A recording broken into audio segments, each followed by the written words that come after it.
राम भी उस झोपड़ी में टहलने लगे, अपने गुरु से प्रार्थना करने लगे। हम विषम परिस्थिति में फंस गए हैं। आप गुरुदेव, आपकी बात तो याद है कि गुरु शक्ति कभी अलग नहीं होती है, लेकिन अब मैं प्रत्यक्ष सलाह चाहता हूं। प्रत्यक्ष। तुम तो खटाक से न जाएगा तो मोबाइल मिला देगा। वो हैं नासिक ना, नासिक ना अपहरण हुआ है। विश्वामित्र हैं, सिद्धाश्रम बक्सर कितना दूरी पर है। तो आजकल तो मोबाइल है, वहां से मोबाइल भी नहीं थी। हेलो गुरुजी, अब क्या करें। यह मोबाइल उस मोबाइल से तेज काम करता है। इस मोबाइल में तुमको तो कहेगा कि नहीं लाइन नहीं मिल रहा, डिस्टर्ब है। कभी कभी 2 दिन नहीं मिलता है ना। उस मोबाइल में कोई डिस्टर्बेंस होती ही नहीं है। बहुत शक्ति है। इस मोबाइल से भी ज्यादा शक्ति है, प्रकाश की गति से भी शक्ति है। तुम इधर लगाया नहीं, ऑन किया, बिना नंबर का ऑन किया, वहां लग गया, वहां लग गया। और लग गया तो देखता है कि झोपड़ी का गेट जो बंद किए थे उसके दरार से, छिद्र से एक ज्योति प्रकाश, गोल्डन प्रकाश अंदर आई और वह प्रकाश धीरे धीरे विश्वामित्र के रूप में परिणित हो गई। राम दौड़कर पैर साष्टांग प्रणाम करते हैं, लेकिन वह गुरु कहता है विश्वामित्र, राम युद्ध एक तरफा होती है क्या? अभी तक तुम युद्ध एक तरफा किया है, एक तरफा किया है ना। अभी तक तुम सबको मारा है। सिद्धाश्रम में भी मारीच को सिद्धाश्रम में भी ताड़िका को मारा है, मारीच को, खरदूषण को मारा, और यहां पर भी तुम बहुत राक्षसों को मारते आ रहा है। अब वार जो है तुम पर शुरू हुआ है। इतने कायर हो मैं नहीं समझता था, इतने बुजदिल हो मैं नहीं समझता था। राम, रावण से समझौता कर लो और प्राप्त होते ही एक नहीं एक दर्जन सीता तुम्हारे झोपड़ी में चली आएगी, एक नहीं एक दर्जन, और लंका के दामाद बन जाओगे और खुशी खुशी अयोध्या लौट जाओगे। छोड़ दो इस पक्के हुए दाढ़ी को, या किसी और राम का इंतजार कर लेगा। बहुत सालों से इंतजार कर रहा है, फिर कुछ दिन इंतजार कर लेगा, लौट जाओ। युद्ध का अब श्री गणेश हुआ है राम, अभी तक युद्ध नहीं खेल था। राम को मिल गया ज्ञान। राम दौड़कर उनके पैरों में गिर पड़ते हैं, रोने लगते हैं, गुरुदेव क्षमा कर दो, मैं युद्ध के लिए तैयार हो गया।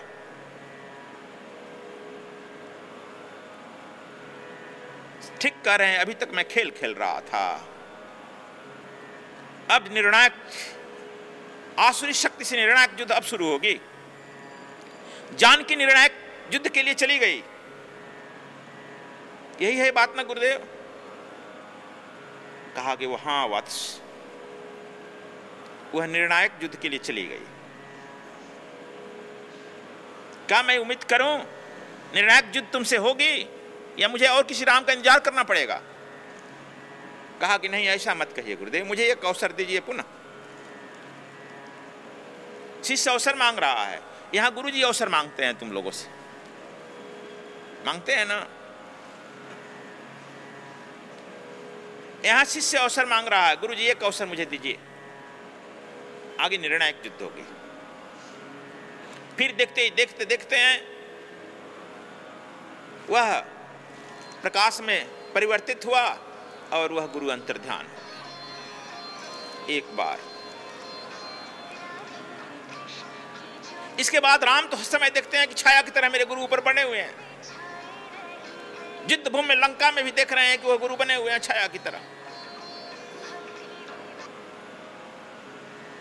एक बार दूसरी बार इसी अग्नि परीक्षा से राम गुजर रहे थे। यह तो लंका की यात्रा में, दूसरे एक अयोध्या की यात्रा। अयोध्या में राज इन्हें दे दिया गया, महारानी की गद्दी पर जानकी को बैठा दिया गया। और भरी सभा में वशिष्ठ खड़े हो गए। वशिष्ठ को आप लोग जानते हो, राजपुरोहित भी हैं, राजगुरु भी हैं, होम मिनिस्टर भी हैं और सूचना मंत्रालय भी उनके अंडर में है। बड़े सशक्त हैं, प्रभावी हैं। इसलिए आकर के लोकसभा में खड़े होकर कहे, राम, सूचनाएं मुझे मिल रही है लगातार गुप्तचरों के द्वारा, जानकी का बड़ा निंदा हो रहा है। जगह जगह लोग सभा कर रहे हैं, मीटिंग कर रहे हैं। गुप्तचर ऑथेंटिक न्यूज देता है ना, फलाना जगह फलाना आदमी फलाना बात कर रहा है। यहां कुछ नहीं, गोल मटोल बात की जा रही है। गुप्तचर जगह जगह मीटिंग हमको सूचना दे रहे हैं, जगह जगह मीटिंग हो रही है और सीता के चरित्र पर दोष आ रहा है।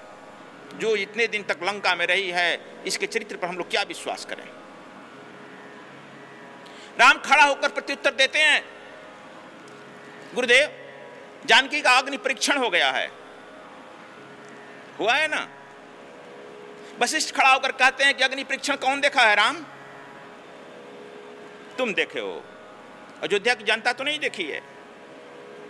अब मतलब समझ जाओ वशिष्ठ की। अयोध्या में सीता को अग्नि को सौंप दो। सुमंत इसका नाम है, इसलिए नाम सुमंत है। सुमंत खड़ा होता है, कहता है, वशिष्ठ जी अपनी सीमा का अतिक्रमण कर रहे हैं। आप जानते हैं किस पर महाभियोग लगा रहे हैं? राजा राम और राजा रानी जानकी पर। यह सर्वोच्च सत्ता है और सर्वोच्च सत्ता न्याय का भी सर्वोच्च सत्ता है, राज का भी सर्वोच्च सत्ता है, देश की भी सर्वोच्च सत्ता है, पद और प्रतिष्ठा की भी सर्वोच्च सत्ता है, जिसके प्रति आप अविश्वास प्रदान कर रहे हैं। और सर्वोच्च सत्ता के प्रति अविश्वास प्रस्ताव लगाने वाले आदमी को क्या दंड दिया जाता है, यह आपको मालूम होना चाहिए। आप दंड के भागी होंगे। वशिष्ठ जी चतुर्थ बैठ गए कि अभी बहुमत मालूम होता है कि मेरे खिलाफ, लेकिन पुनः यह लगातार यह अवसर पाते ही कह ही देते थे। सीता गर्भवती हो गई। पुनः एक दिन कहे बस कि देखो राम, मैं अभियोग लगाना नहीं चाहता हूं। सुमंत बार बार कहता है अभियोग लगा रहे हैं, मुझ पर धमकी दे रहा है मानहानि का प्रस्ताव पारित करने का। मैं जानता हूं उसका परिणाम देश निष्कासित का होता है, लेकिन मैं यह नहीं कहना चाहता हूं। चालाक आदमी बहुत चतुराई से कहता है काम। मैं केवल सूचना दे रहा हूं कि जन विद्रोह होने वाला है तुम्हारे खिलाफ।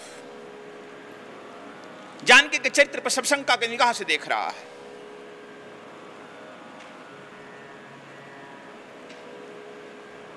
राम वशिष्ठ वंशवादी थे, परंपरावादी थे।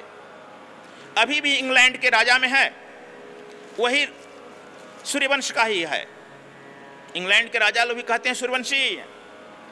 उसमें इंग्लैंड का राजा किसी लड़की से, राज रानी से ही शादी करेगा। यदि किसी और लड़की से यदि प्रेम कर लिया तो उसे राजपद से च्युत कर दिया जाएगा। दो बार च्युत कर दिया गया है, डायना के केस में, एक और डायना के केस में। यह परंपरा वशिष्ठ का लगाया हुआ है। विश्वामित्र विद्रोही थे, उन्होंने कहा कि नहीं, योग्यता के अनुसार काम दिया जाएगा, योग्यता के अनुसार पद और प्रतिष्ठा दिया जाएगा। वंशवाद और योग्यता, यही लड़ाई वशिष्ठ और विश्वामित्र में मूलतः थी। राम उद्विग्न हो गए, अब क्या किया जाए। एक दिन लक्ष्मण और हनुमान एकांत में कहे कि भैया आज हम लोग वशिष्ठ जी का काम समाप्त कर देते हैं।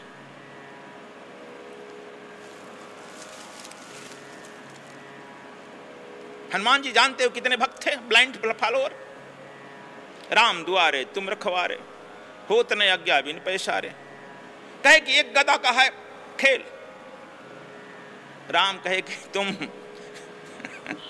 लंका नहीं है हनुमान, यह गृह है, गृह युद्ध हो सकता है। और वशिष्ठ बहुत शक्तिशाली हैं, सारा डिपार्टमेंट उसके हाथ में है। जो तुम्हारे महल में तुम्हारे इर्द गिर्द दिखाई पड़ते हैं नौकर चाकर, यह मत भूलो, वशिष्ठ के आदमी है। सारी सूचनाएं वहां जा रही है, दीवाल को भी कान होता है। मौन हो जाओ। धर्म संकट में मैं पड़ गया हूं, और एक दिन इस धर्म संकट में पड़े थे, पुनः अपने गुरु का स्मरण किया।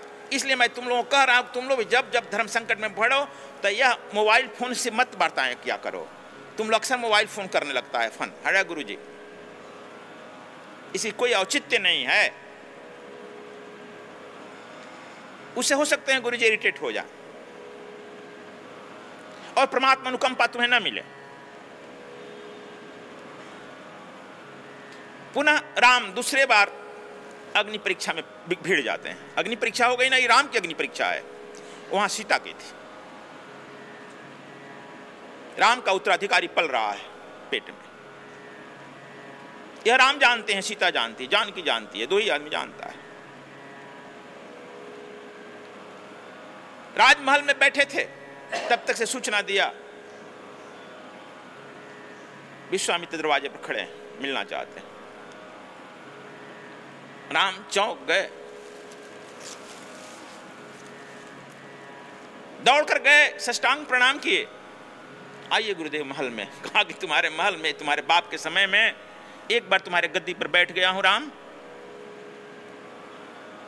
और वह बड़ा महंगा पड़ा है। एक बार बैठा हूं, तुम्हारे पिता का मृत्यु का सामना करना पड़ा। अब मत बैठाओ कि तुमको भी कुछ सामना करना पड़े। हमको गद्दी पर बैठना बड़ा महंगा पड़ेगा। इसीलिए साधु संतों को आसन पर सबको बैठने के लिए नहीं कहा जाता है। नहीं, अपने आसन पर साधु संतों को बैठा दो। ठीक ठिकता है कि नया वस्त्र, नया तोशक तकिया लगाया जाता है, और जहां पर जो बैठते हैं गुरुजी, वह तोशक तकिया वस्त्र भी वहां चला जाता है। उस ऊर्जा को झेल पाओगे या नहीं झेल पाओगे, यह कठिन बात है। हम यह नहीं बात कहते हैं कि तुम लोग कहे गुरुजी तो सको ले जाएंगे क्या लेकिन व्यवस्था यही है।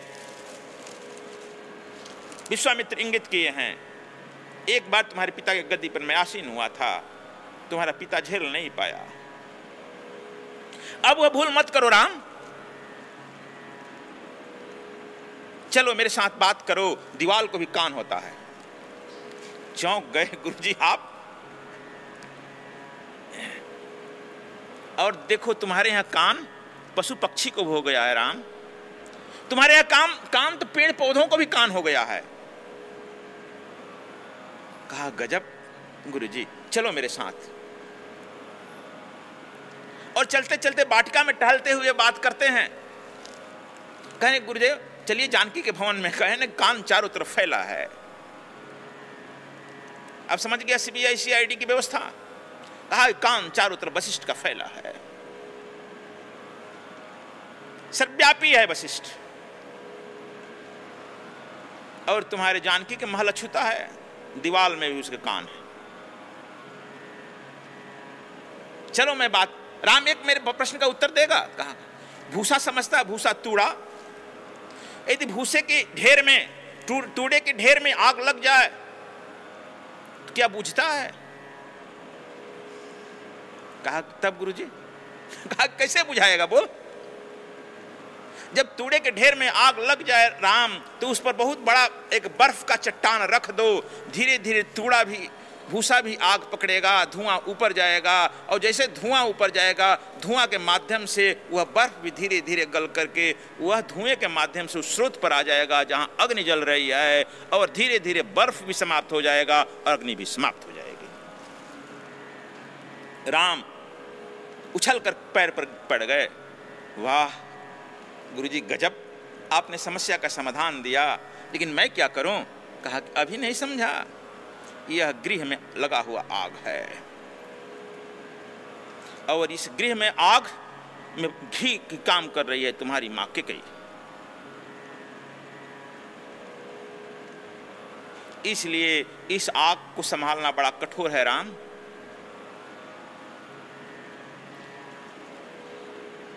तुम 1 हफ्ता के बाद, नहीं तब तत्काल कान काम करेगा मेरे आगे पीछे। अयोध्या की पूरी कान, सूचना मंत्रालय, राव काव, CBI, IB सब मेरे पीछे लग गया है। देखो ऊपर आकाश में देखो, जो पक्षियां उड़ रही हैं पक्षियां नहीं हैं,